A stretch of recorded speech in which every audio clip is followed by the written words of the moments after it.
Semuanya gimana kabar kalian? Semoga selalu dalam keadaan baik. Jadi welcome back di segmen analisa pagi. Teman-teman, kita ada di tanggal 13 April.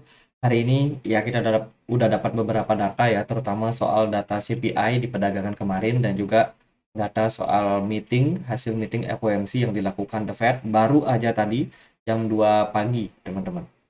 Jam 1 pagi ya. Kalau dilihat pakai waktu Indonesia Barat jam 1 pagi. Oke. Teman-teman, kita akan mulai pembahasan dulu dari kalender ekonomi. Kemarin kita udah dapat data soal CPI, ternyata CPI-nya bagus ya. Inflasi bisa dikatakan sudah mengalami posisi penurunan, meskipun inflasi inti sebenarnya juga masih turun tapi sedikit. Jadi kalau menurut data CPI kemarin, yang sebelumnya inflasi itu ada di poin 6%, sekarang udah drop turun sampai 5%, teman-teman. Ini adalah penurunan inflasi yang sangat-sangat ekstrim, yang sangat-sangat bagus ya untuk perekonomian market ke depannya. Jadi inflasi udah berhasil diturunkan, sekarang tinggal bagaimana The Fed itu mengambil kebijakan moneter yang cukup bisa dibilang maintain lah supaya inflasinya tetap turun tapi tidak mencederai banyak perusahaan-perusahaan seperti para perbankan kemarin yang udah kolaps. Jadi ini adalah tugas berat dari The Fed yang masih bakalan dia teruskan, teman-teman. Terus kemarin juga ada ya, inventory minyak mentah, dan hari ini tadi itu ada hasil rapat FOMC ya. Dan juga nanti bakalan masih ada pembacaan soal PDB untuk Inggris, kemudian produksi manufaktur Inggris, dan Amerika ada klaim pengangguran awal dan indeks harga produsen atau IHP. Ini data PPI, teman-teman. Ini akan sangat penting juga sebagai indikator inflasi untuk Amerika Serikat. Jadi masih harus diwaspadai ya untuk pergerakan dari market seperti apa.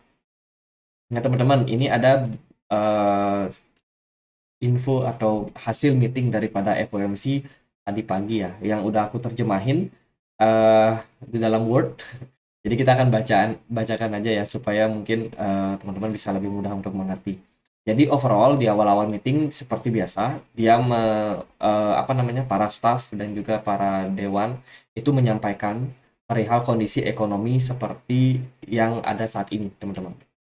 Ekonomi saat ini mereka katakan ya beberapa data itu masih dibilang tinggi ya, soal soal data inflasinya PCE masih cukup tinggi selama 12 bulan terakhir dan baru-baru ini menunjukkan tanda-tanda penurunan.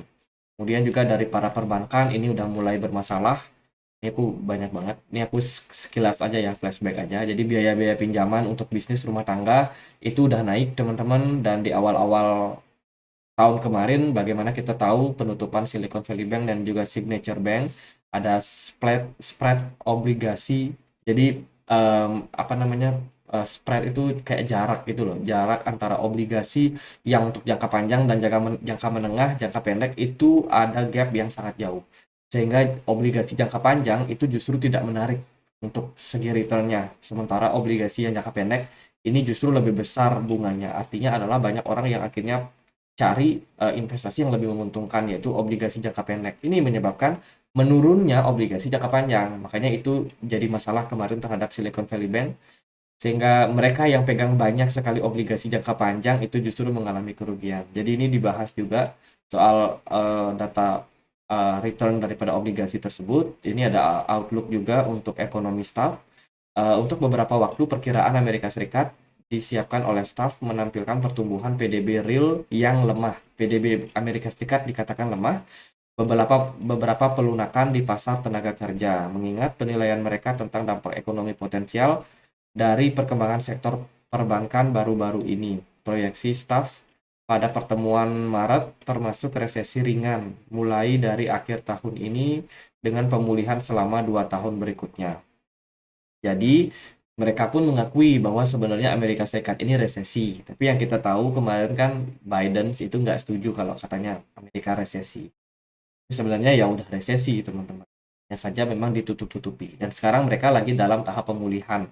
Sampai akhirnya pertumbuhan PDB itu bisa naik di tahun 2025. Teman. Jadi ada 2 tahun nih yang bakalan mereka kerjakan supaya kedepannya ekonomi bisa lebih baik lagi. Berdasarkan perubahan 4 kuartal total inflasi, harga PCE diperkirakan 2,8% tahun ini dengan inflasi inti rata-rata 3,5%. Inflasi barang inti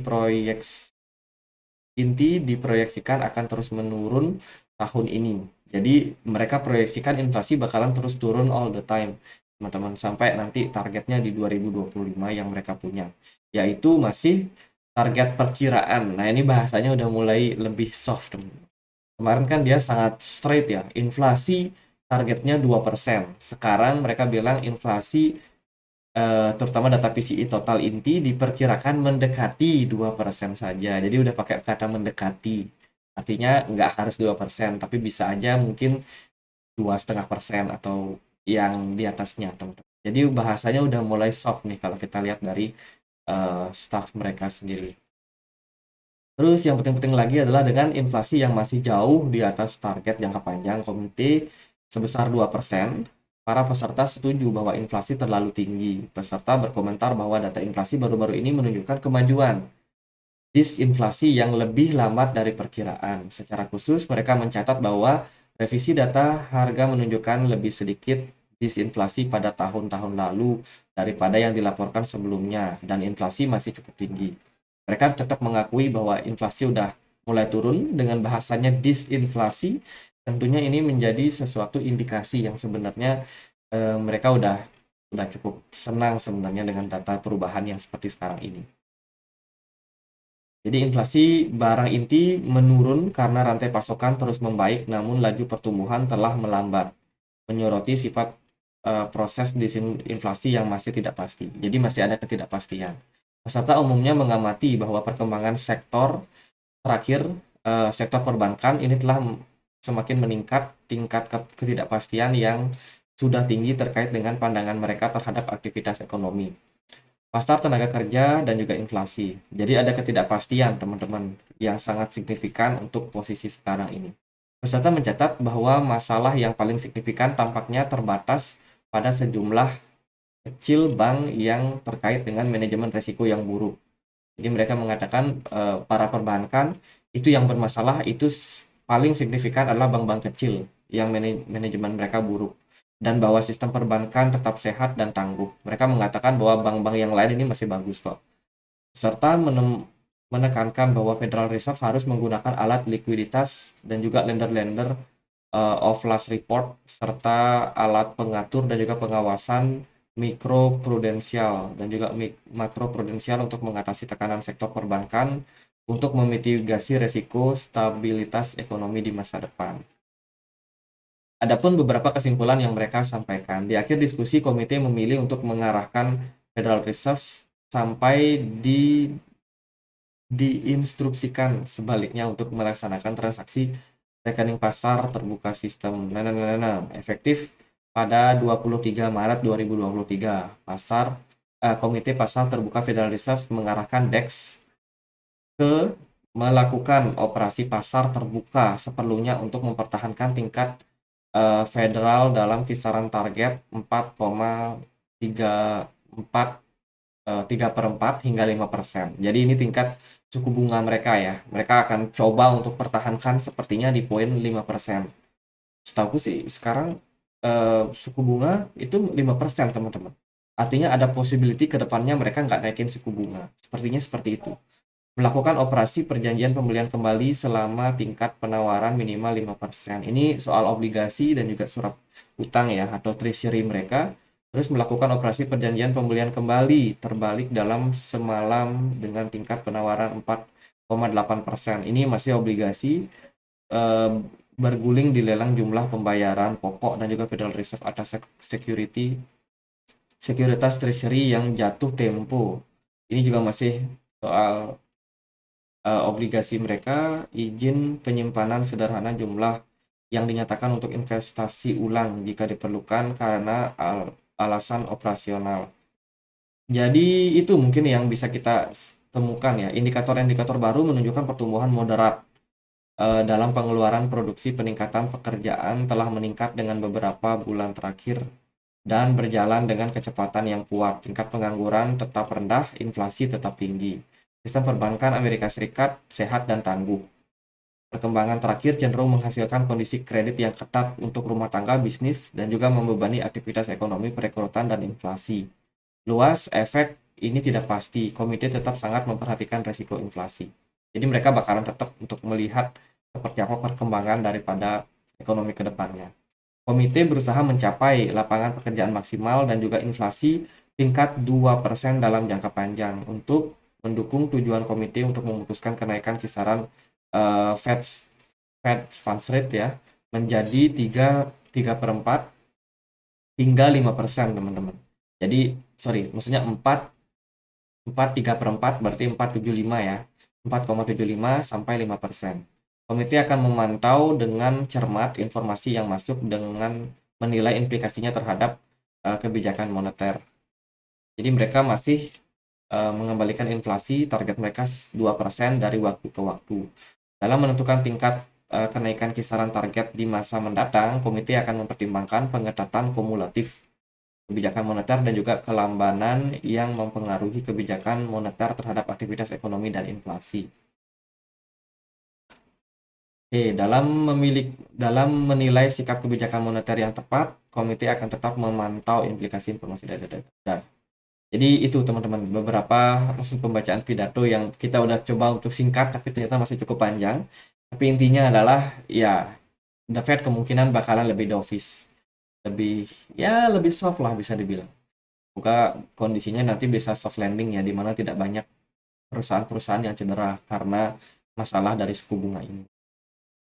Mungkin kita bisa cek dulu data soal kalau di sini di mana ya Fed funds rate mereka. Kita akan cek di sini perangkat monitor suku bunga The Fed. Kita akan lihat seperti apa. Jadi The Fed pasti bakalan melakukan meeting ya nanti teman-teman 2 minggu ke depan. Ini di bulan Mei tanggal 4. Mereka masih bakalan meeting, dan kalau kita lihat dari posisi sementara sih posisinya masih cenderung yakin ya The Fed bakalan berpotensi naikin 25 basis point lagi ke depannya. Ini 70% responden atau komite setuju, teman-teman.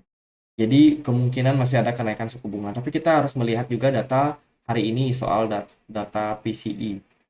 Apa PCE? PPI, teman-teman. Jadi itu ya. Terus pembahasan kita lewati ke IMB production. Profitnya turun, teman-teman. Ini soal mortgage atau pasar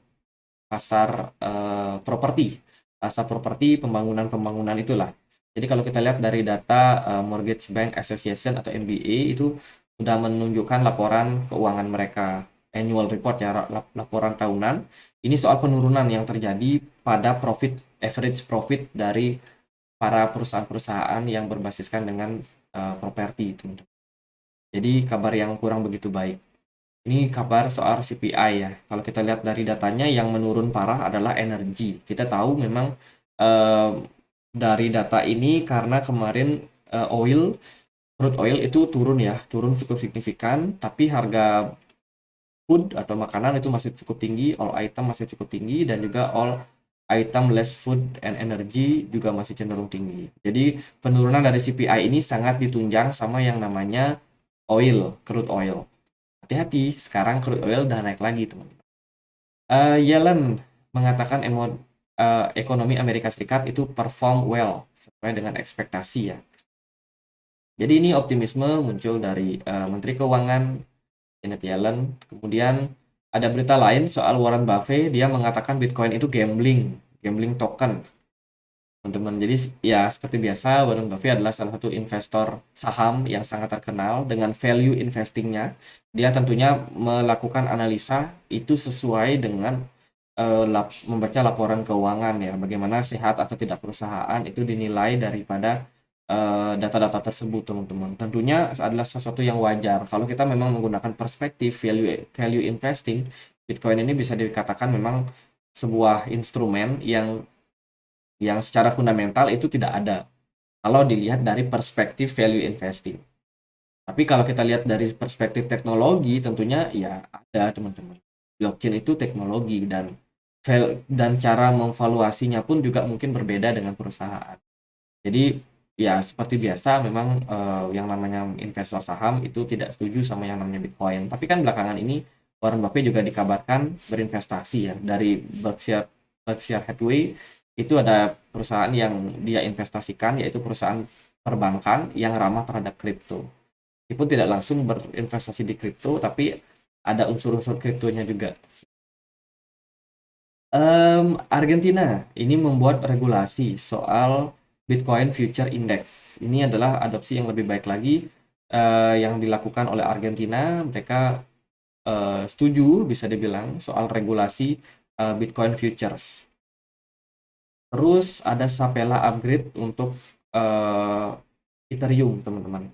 Ini beritanya hari ini sih harusnya kita udah kelar soal staking, soal unstaking, soal upgrade dari Sapela dari Ethereum. Nah, kemarin kan di tahun 2020 bulan Desember itu kan ada beberapa dana tuh, dana investor yang di staking di platformnya Ethereum. Gunanya apa? Gunanya untuk memvalidasi transaksi. Jadi Ethereum ini udah efektif menggunakan proof of stake.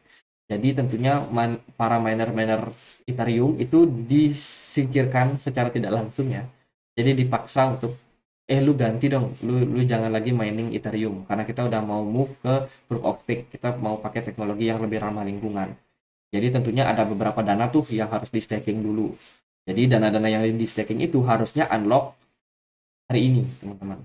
Tanggal 12 April ya. Kalau di barat, di Eropa atau di Amerika sana, itu masih tanggal 12. Harusnya akan di-unlock hari ini. Jadi siap-siap aja. Hari ini di Indonesia tanggal 13.